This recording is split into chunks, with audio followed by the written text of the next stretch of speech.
Assalamualaikum warahmatullahi wabarakatuh. Tadi di belakang saya ditanya sama beberapa teman-teman wartawan ya.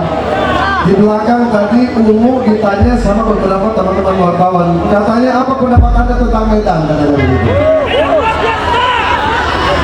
Saya jawab, Medan itu tidak pernah gagal kalau soal musik.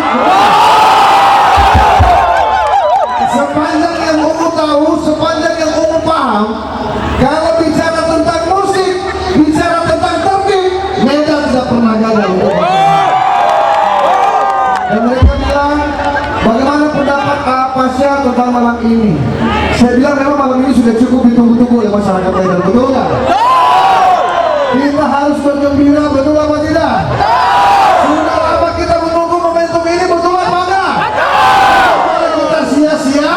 Tidak boleh kita sia-siakan. Nah, saya ingatkan, buat yang datang ke sini niatnya nggak baik, mendingan keluar sekarang, betul nggak?